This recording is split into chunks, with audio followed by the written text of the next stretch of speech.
It is recording. Fine, we're recording. It's visible. Right, good evening. Last week, in the first of these big Jewish idea sessions, we spoke about God. And that's probably the biggest idea of all. This week, the topic is the Torah. And I'm going to tackle it from a couple of perspectives, some with the text and some without. As last week, there is going to be a text which I display on the screen, and I am going to now just wait a moment to get it up on the screen. Let's hope it all works properly. Here we go. And here we go. Look at it, it even worked. Look at that.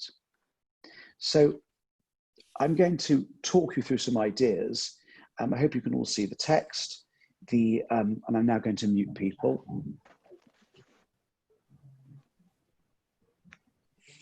Right, the sound of silence. Now, it's quite difficult to know what to do. Torah is it a book? Is it a set of ideas? Is it a concept? When we use the word Torah really means law. The Torah itself says, Al pi ha-Torah asher yorucho, in accordance with the Torah that they shall teach you. This refers to judges or halachic decisors who will teach you laws. The word Torah technically means ruling or law. So when we say the word Torah, do we mean the narrative portions as well, or just the law? There's lots of uncertainty about this, and I assure you that I will not make the uncertainty less uncertain. What I want to do is to consider a number of perspectives as to what the Torah actually is. One could go around and ask everyone what they think it is, what you think it is, how you think it came about. And what I'm not going to do, other than perhaps just with a brief nod, is to acknowledge that for at least the last 200 years, the traditional understanding of divine dictation, of divine revelation, has been under assault. And there are some extremely good responses and some weaker responses. And that's something I've covered quite extensively and perhaps could talk about again. So I'm not going to talk about that now, although I will reference it. What I'm going to try to do is to get some sense of what the Torah might be. And the best way to do that is actually to think about it rather than try to explain what I'm going to do. So in the beginning, there was the Torah. Now, what do I mean by this? So here we see the very first verse of the Torah. Bereshis bara Elokim es hashamayim ve'es haaretz. And I hesitate to translate this verse because there's a disagreement as to what it means. This translation is the one with which you're probably most familiar. In the beginning, God created the heaven and the earth. Here's a second translation. In the beginning of God's creation of the heaven and the earth. Now, you might say, what's the difference? There's an enormous difference. This translation appears in most English books and follows the Ramban Nachmanides, writing in the mid-13th century. This translation, which does not appear very often, follows Rashi, who we regard generally as the most eminent, prominent commentator. What's the difference? Well, allow me to explain. The grammatical point I'll deal with very quickly. The word bereshis does not mean in the beginning. It means in the beginning of. It's what's called a smichas or construct form in biblical Hebrew. And it takes some energy to turn it into a regular word. It should say barishona. The word barishona means in the beginning or at first. But it doesn't say bereshis. So the Ramban overcomes this, and most translators still translate it as in the beginning, with the grammatical problem unresolved. But Rashi says, no, it means in the beginning of God's creation of heaven and earth, when the earth was without form and void, and God said, let there be light. Now you might say this is just some arcane discussion amongst medieval commentators, but it's not.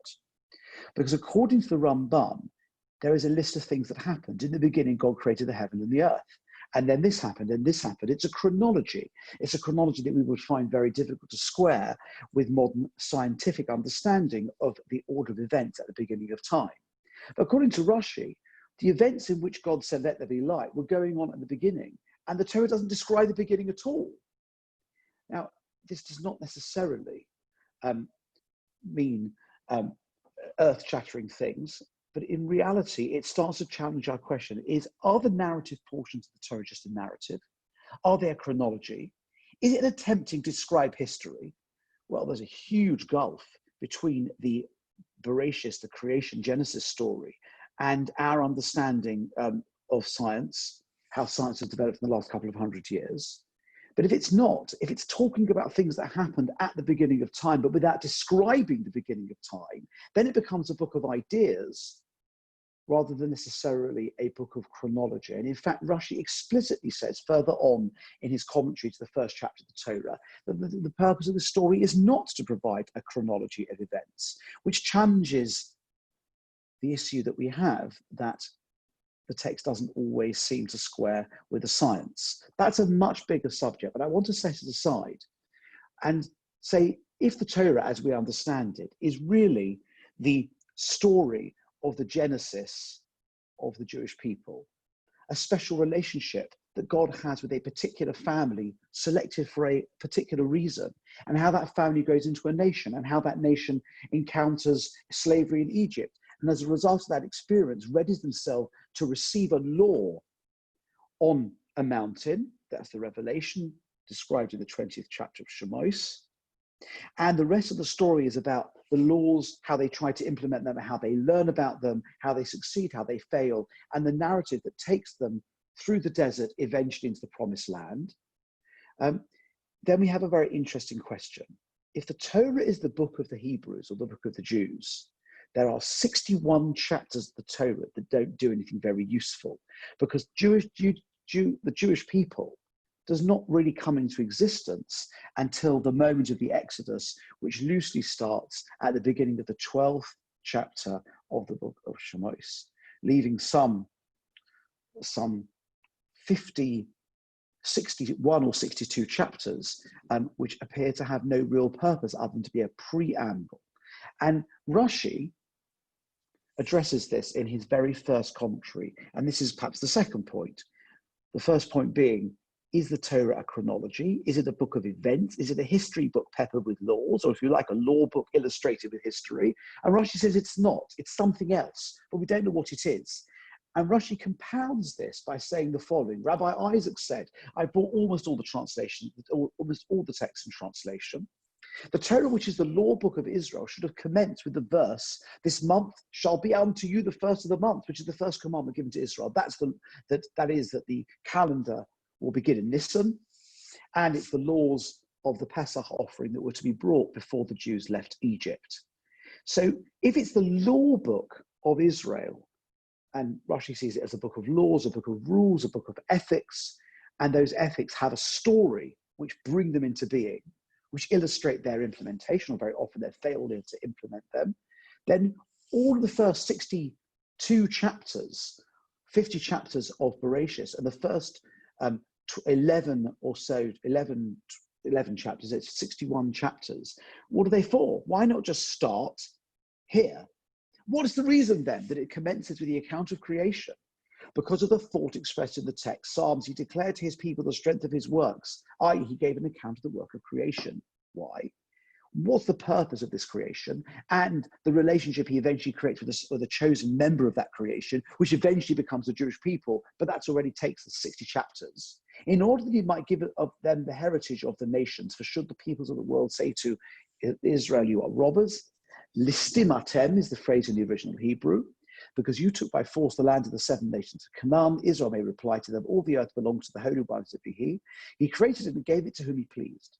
When he willed, he gave it to them, and when he willed, he took it from them and gave it to us. Now, of course, this has quite an interesting political application in the modern world. However,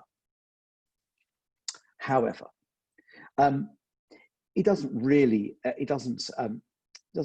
matter, that political dimension, which Rashi is, of course, oblivious to, living at the end of the 11th century. And what's fascinating about this is that Rashi is saying that all of this is a preamble. The purpose of the early chapters are to demonstrate that God is the creator, that God brings everything to existence, and as such, God owns all of the resources in the world, and he can allocate them deprive people of them, and reallocate them as he chooses, which means the first phase of the Torah, according to Rashi, Rabbi Isaac, is a very early midrash, which Rashi is citing. Rashi is, as I said, writing at the end of the 11th century, and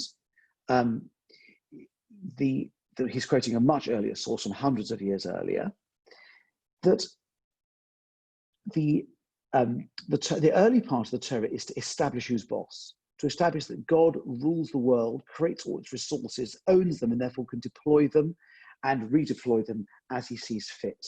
So we see here a mixture of ideas. God is there as creator. It's not necessarily a chronology of creation, but it's a fact of creation, and the early history in the Torah is intended to establish that. So with that in mind, we're now able to move a little bit to get a sense of what the Torah is actually trying to be or do. So here we have the first midrash. So midrashim are collections of rabbinic literature which augment the story, deal with contradictions, ask questions. It's effectively books of homiletics which are designed to enhance the text, make it easier to understand, and to fill in the many, many lacunae in the text where you've got spaces that you can't quite work what they are. Now, I decided in the preparation to include almost all of it in English and just a little bit of the Hebrew. The text is quite difficult of this midrash, and I don't really propose to read much of it. It dwells on the meaning of the word amon. The word amon is quoted from a verse. The Torah was an amon to God. What is an amon? And there are various attempts to try to work it through. It is a difficult text. And you can see there are several attempts to render the word amon. But when we get to here, amon means artisan. The Torah was an artisan to him. What does that mean? The Torah is saying about itself, and this is the key point and perhaps the key text of the class. I was the artisan's tool of Hashem. What does that mean? It's suggesting that somehow or other, God uses the Torah as a tool for some purpose. What purpose might that be? In the way of the world, a king of flesh and blood who builds a castle does not do so from his own knowledge, but rather from the knowledge of an architect. And the architect does not build from his own knowledge, but rather he has scrolls and books in order to know how to make rooms and doorways. So that is the moshel, that is the parable. What's the parable? That when someone wants to build a magnificent, complex structure, you don't just get some bricks and start to build it. You have to have a blueprint. You have to have an architect's plan. And the architect doesn't just sit there and dream it up. The architect has to be trained. He has to study the books. He has to look at precedents.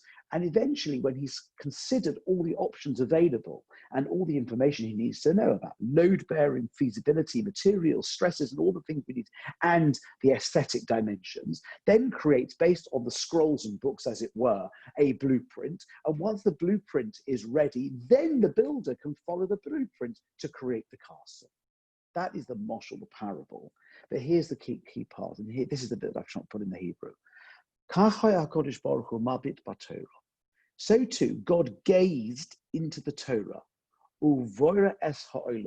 and created the world. Because the Torah says, in the beginning, and I said it could mean the beginning or the beginning of, God created, etc. But this midrash is doing something altogether different. If you want to ask the question, why doesn't it say Borishona in the beginning or at first, to avoid this difficulty of knowing how to translate the very first word in the Bible? Why does it say Bereshis, which is a confusing word? Answer, because Bereshis could mean instead Bereshis, using something that's known as first. The word Reshis means something that's first, using something, deploying something which is a first. God created the world. What could that Rashis be, asked the Midrash? The thing that's known as first. Ein Rashis ela Torah. The word Rashis, first, can mean the Torah, as the verse says, Hashem kanani Rashis darkoi. That God made me the beginning of his way. So this is a difficult Midrashic text, but in essence, the key line is this. God gazed into the Torah over and created the world. How do you know this? Because the Torah says, oh, with the Torah, God created the world. That's the upshot of this midrash. And this now introduces a completely different understanding of what the Torah might be. We've talked about, is it a narrative? Is it intended to be a chronology? Does it introduce God as creator to therefore justify how he uses, allocates, and reallocates the resources of the world? But this is doing something totally different. This is saying that the Torah somehow predates existence, and God refers to the Torah when creating the world. And remember this very interesting parable. It's a blueprint. The Torah, according to this midrash, is a blueprint for creation, something which God has created with great wisdom.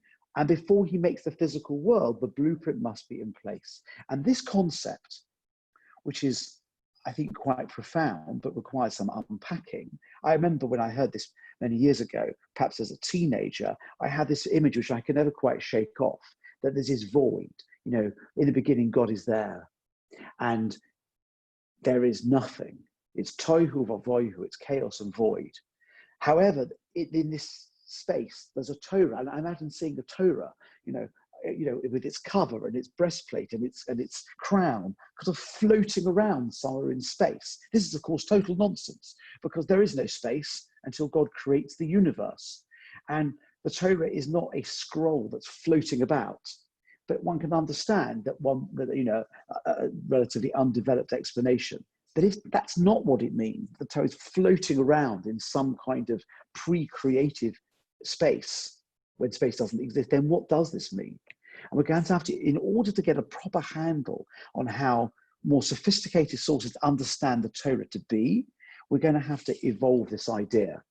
So here are some parallel sources. Now, the Pirkei de Rebbe Eliezer, the last source on your first page, is a very ancient midrash. Rebbe Eliezer HaGadol, one of the great Tanoim Mishnaic sages, is the author of a set of essays which augment the certain very specific Bible stories, whereas Bereshis Rabbah, which we just saw, tends to go through the Torah verse by verse. This deals with certain specific narratives. And in the third chapter of the Pirkei de Rebbe Eliezer, we see a parallel text. I made a decision I was going to just produce it in English. 7 things were created before the world was created. They are the Torah, Gehinnom. Gehinnom appears to be where people go when they don't live a good life. The Garden of Eden, the throne of glory, the temple, repentance, the name of the Messiah. And then what the Midrash does, it evidences each of these. Can you find a verse which would somehow suggest that each of these 3 things, or a verse for each, to demonstrate that it somehow predates the Torah? Again, this idea of the Torah predating existence is very difficult. We imagine, and perhaps and quite understandably, that the Torah's account of its own genesis is God brings it into being at Mount Sinai. This is giving a totally different understanding. And I might digress in a moment and discuss what this means so we can get at the core of the idea in this midrash, which clearly parallels what we've just seen in the previous source. Whence do we know that this applies to the Torah? Because it is said we are somewhat reliant here on the online translations that are available. The Lord possessed me in the beginning of his way, before his work of old. That's the same verse, please note, Proverbs 8:22, that this midrash used to demonstrate that Torah somehow existed before existence. Of old means before the world was created. So the correct translation is that God owned me right at the beginning, before he even made the universe. And that is the midrashic evidencing that the Torah somehow predates existence. Forthwith, and I've missed out, there's lots and lots, it's a very long piece, I've culled it. Forthwith the Holy One, blessed be he, took counsel with the Torah, whose name is Tushia, which is stability or wisdom. That's a poetic name that appears in the prophets, with, just get this back here, reference to the creation of the world. The Torah replied and said to him, sovereign of the worlds, if there be no host for the king, and if there be no camp for the king, over whom does he rule? Meaning, the Midrash casts God as living in this kind of rather exclusive relationship with the Torah. But in the end, the Torah is intended to have some kind of implementation.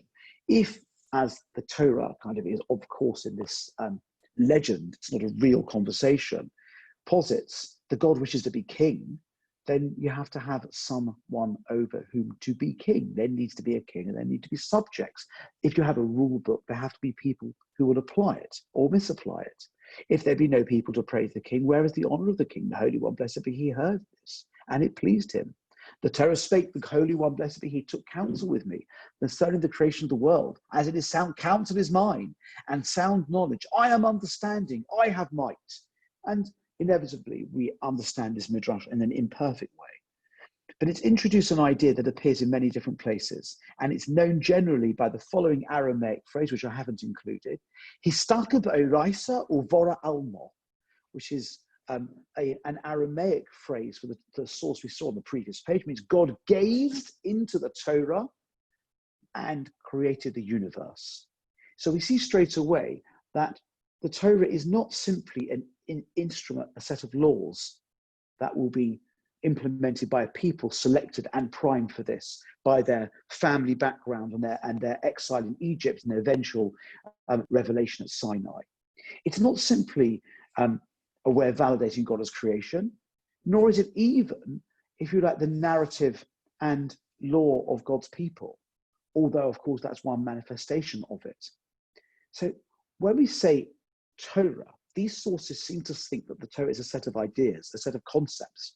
And for me, when we see, and I'm going to flick back to the previous page here, when we see at the bottom of the page, there are certain things that were created before the world. This is a midrash.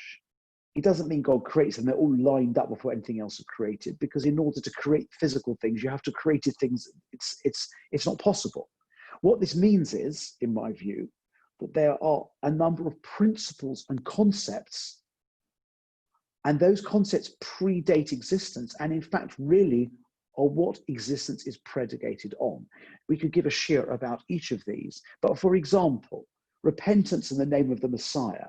These are two very easy ones to understand in the same concept. The notion that when people make a mistake, there's a way back. God predicates existence on this, not that if we make the slightest error, we get eliminated. That's one of the predicates of existence, that we have rules, we have expectations, and when we can make a mistake, there is a way back. It doesn't mean that teshuvah is floating around in some pre-existent space. It means it's one of the predicates of existence. God makes the world based in this principle. And the notion of Messiah, the idea there is an eschatology, that there is an end point to existence. There is an objective, a destination point of history, which brings to fruition these ideas. That's built into the system at the beginning, as well as are the others. And if that's right, what the Torah, when it says that the Torah is created before the world was created, it means that the set of ideas, the ethics, the values, the concepts, which will later be manifest in a revelation, that which will later be manifest in a revelation, those concepts don't just come into the world 3,300 odd years ago at the revelation at Sinai. They exist already, and the world is somehow waiting. It's waiting for the moment when there are a group of human beings who have developed sufficiently to be able to realize and implement this idea. And that is complemented by my next section, which is here. Again, I've tried to contain it to 3 pages, mostly of English, which seems about the right amount of time for a class of this length. And here we have a complementary section, black fire upon white fire. So what's this about? Well, this idea appears in many places, but it appears here in the Midrash Tanchum. Now, Midrash Tanchum is another ancient, very authoritative midrashic source, and here, again, greatly culled. This is familiar, we've seen it already in different language. When God came to create his world, he consulted with the Torah and created the world. And he quotes the same verse, it's a parallel source. But this is the new bit. How was the Torah written? Al gabi eish levana uba eish shechora. It is written on white fire with black fire. and he quotes a verse, and there are various other, there's an expansion here, that 4 shouldn't be there, sorry about that. Each letter in the Torah has many strokes upon it, various flourishes which have many meanings and so on. But the key phrase in this section is this: Al gabi eish levana ve'eish shechora, black fire written on white fire. And this appears in the Yerushalmi in Shekolim and in various other Midrashic sources as well. For me, this source is extremely profound. What it is saying, if you think about it, it resembles a Sefer Torah. Sefer Torah is written with black ink on a white background. That's a stipulation. The parchment has to be white and the ink has to be black. And the medieval sources say that one of the reasons it has to be written that way is because it recalls this notion of the black fire on the white fire. I believe what this means is that there is, if you like, a set of, we might call them primordial, primeval ideas. These are ideas which are essential to the running of the universe. They're put in place because they are the values, the very underpinning, the fundamental concepts on which the universe is predicated. We'll call that white fire. That means it's a blinding, there we are, a blinding, if you like, yes, apologies of a slight disturbance. They are a blinding set of ideas which transcend any human experience. It's a little bit like old-fashioned cinema, where they shine a very, very bright light. You can't look at the light, and all you see, if the light is projected on its own, is just white light on the screen. Comes along the black fire are the words. That these ideas have to find a way of being manifest. How they will be manifest will depend on the circumstances. Adam and Eve in the garden may have some rules, but they look very different to the world we come into. That's the text. That's how those ideas are resolved. That's a little bit like putting a piece of film in front of the white light, which then enables the light to appear. But in a particular guise, you put a different piece of film, you get a different light. But there's no real picture. What's happening is the light is shining through the film, in an old-fashioned film anyway.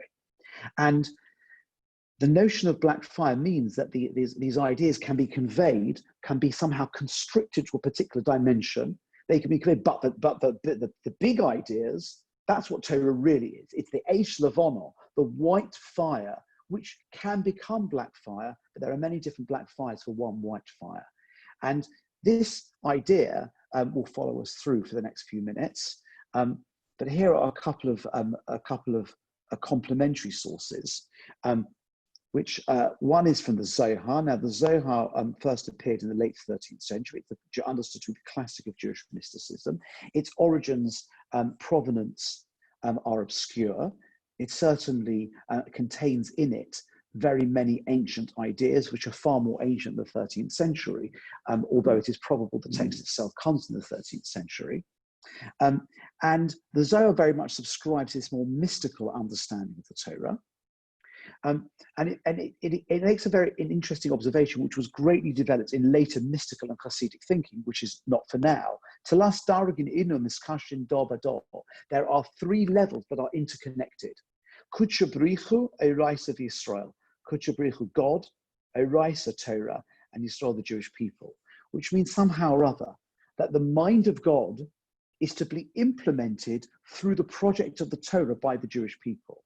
And the mind of God is not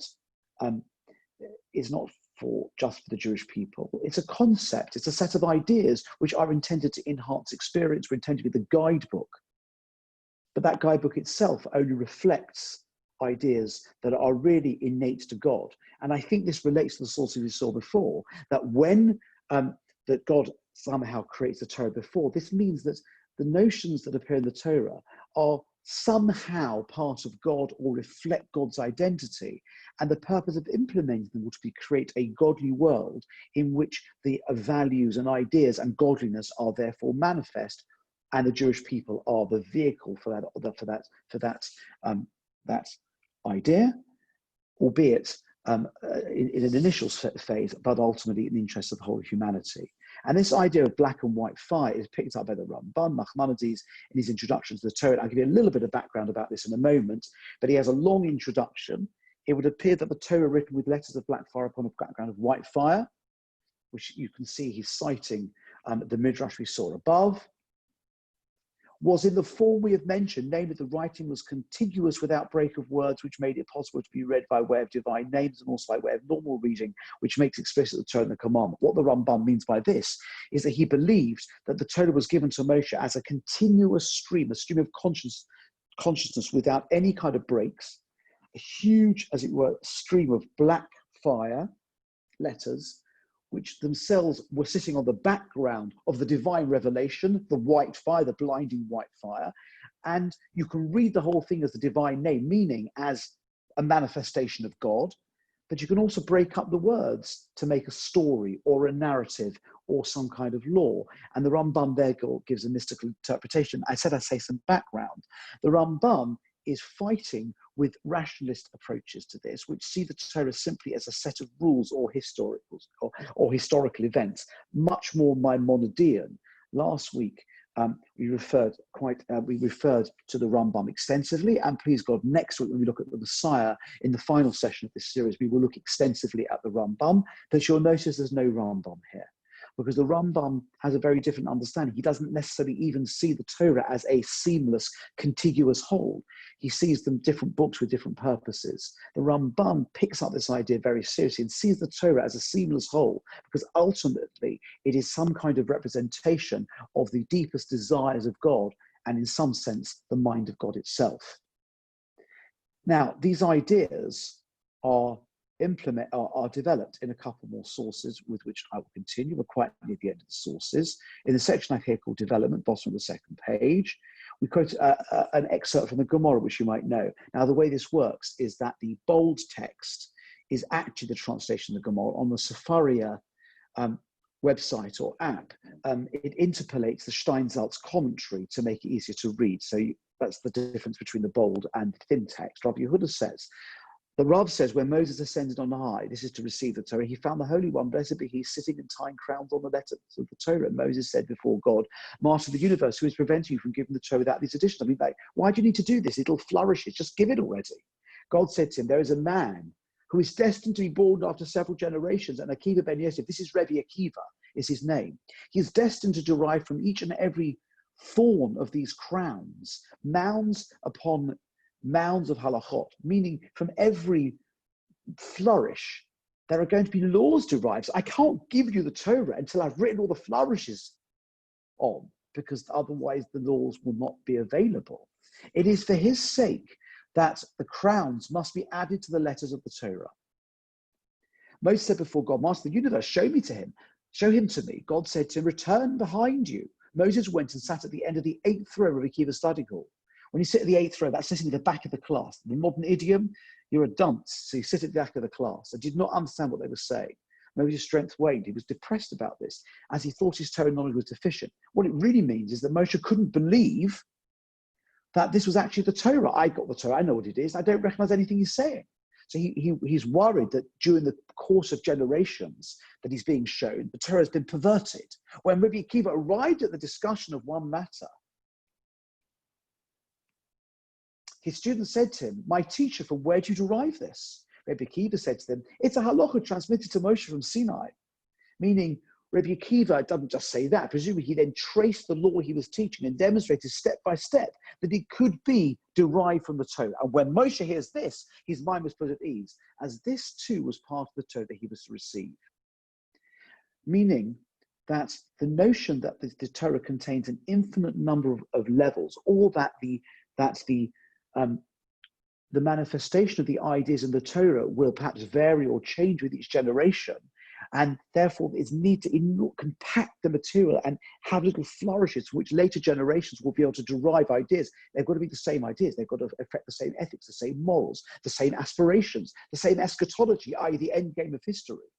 But momentarily, Moshe couldn't understand that this was even the Torah. And so Rabbi Akiva demonstrated step by step that it really comes from the same Torah, meaning that they all originate in the same white fire. Now, this story doesn't have a happy ending, but I'm not proposing to read. That's why I put it in brackets. You can read it at home.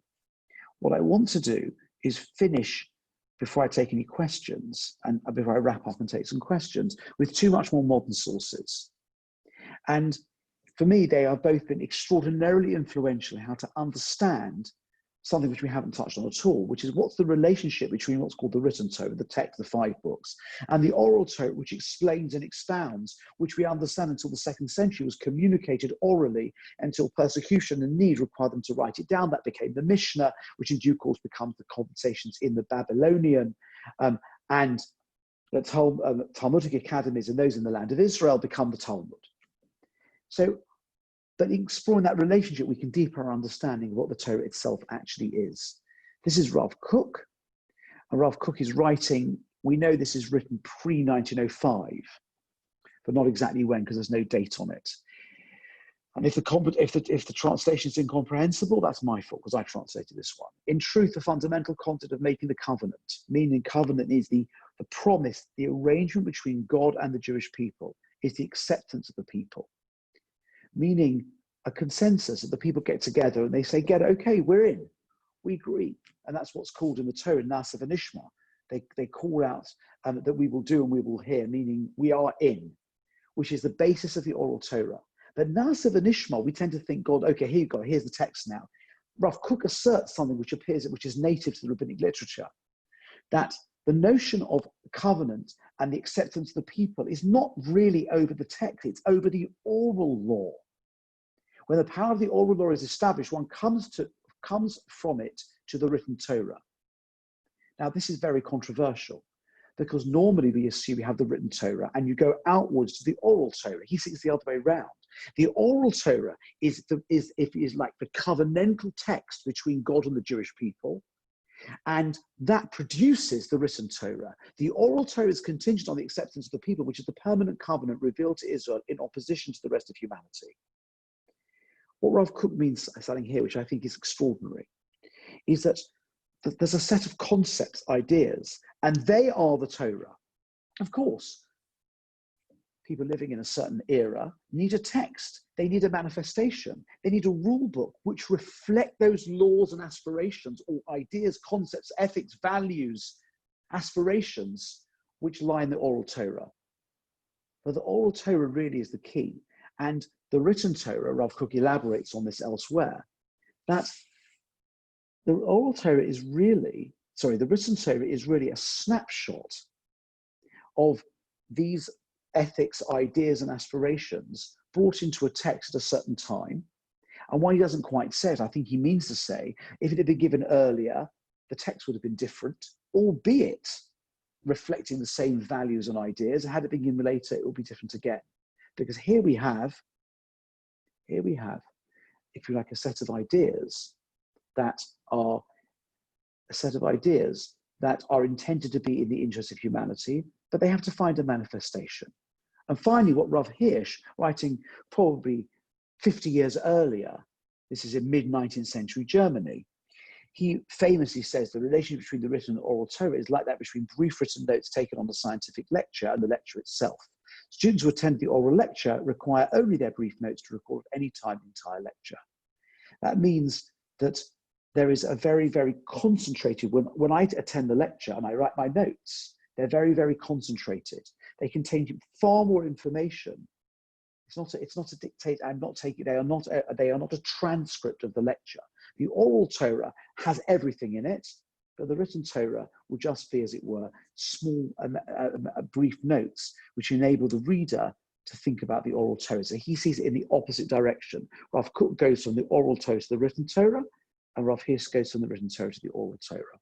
So in summary, we've looked at a number of different sources which take a very complete understanding of what Torah actually is. What we call the Torah is a set of ideas manifest in a text which provides an ethical, moral way to live, reflecting eternal divine values that are innate in creation.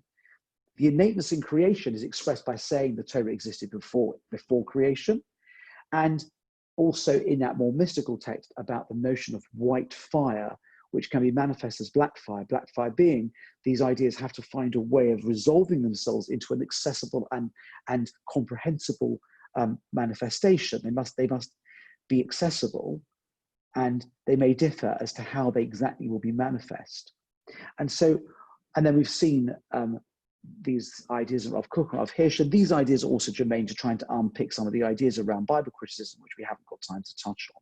So the great Jewish idea is the Torah, a set of concepts which reflect the mind of God, the aspirations of humanity, which then have to be brought into existence in a particular way. So that's what I wanted to share, and I'm going to reappear now. And if anyone would like to ask a question, then you are welcome to take yourself off mute and ask it.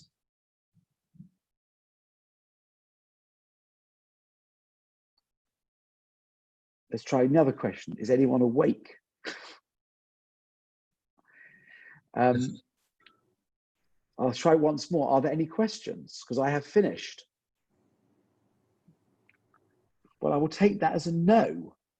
Maybe more. Yeah, maybe more of a comment. Okay, Nadav, go on. Nice Just to see to you. Leave. We can't keep you away. Yeah.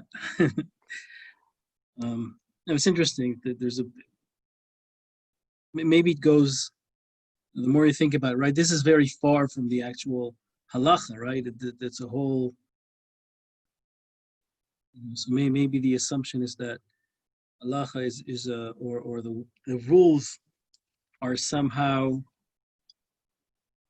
a way to, they fit our, they fit how humanity is, and humanity is created out of what the world is. So maybe, it's just a comment that it's I think it takes a lot of thought, a lot of philosophy to actually. I think I get what they mean, but it's a leap. It is a leap, but I think that I've made it clear that the idea, the manifestation will be how to live by those values, which we'll call a legal system. There are rules, things you should do, things you can't do, things you must do. But I do think that, there's another source, which I didn't quote here, which I imagine most of you know, which talks about Moshe going up to receive the Torah, and the angels say, well, what are you letting him have it for? Yeah. It's too precious. It lives in this realm. And God says to them, says to Moshe, well, you better argue your case. And Moshe says, well, do you have parents you have to honor? Do you have business that you have to conduct honestly, etc., etc.? And the answer to those questions, no. In that case, Moshe wins and he gets the Torah. But the question is very obvious, well, what do they want it for? Because it doesn't apply to their world. And the answer is obviously, whichever world or place you might be in, it will have, those ideas will have a manifestation of some sort. Then it becomes a question: is why Moshe went? That's another story. But the story suggests that the concept of Torah is bigger than the text or the particular set of rules that we have to keep. That's why I call it a big Jewish idea, because it's a really big idea. Yeah. I don't know if what I'm going to say here is legitimate, but I know that nowadays you're among friends. What? You're among friends. I think it's clear people already know scientifically that part of our brain is really very similar to that of animals. There's actually regions which are very known to be, less controlled by our will and are more automatic. And parts of it are the more high cognitive things. And I think the Torah is all about trying to find the balance, right? Maybe in the Torah it's called Yetzer HaTov and Yetzer Hara, but it's really, there's actually distinct parts of biology which actually, we know where the Yetzer HaTov and Yetzer Hara are actually located. And even if you look from a standpoint of evolution, right, it's kind of known how it was created, because if we accept that theory, so in a way, the Torah wouldn't make any sense if we weren't the way we are. So in a way, the creation of the world and our creation, so the whole system has to fit. So it's just like one thing that has to fit together. So to me, there's no contradiction between, so science and the Torah actually. Yeah, so that's not a subject we're touching on in great detail, but we have mentioned it. I think the most important thing to go away with, and perhaps we'll stop here, is that the Torah is perceived here as a blueprint. It's a set of concepts which will eventually govern how the world and human beings come into existence to fit the blueprint. And this idea of Torah Kadma Olam, the Torah somehow predates the universe, is I found this originally a mind-blowing idea. It took some quite a while to actually think about what to do with that, and then to think about it in an adult, mature way. So we've had a bash at that, even if we haven't succeeded entirely. So thank you very much for joining us, and looking forward to seeing you at the same time next week for the final one in the series, which is Big Jewish Ideas, the Messiah. Have a lovely evening. Thank you, Rabbi. Pleasure. Good night.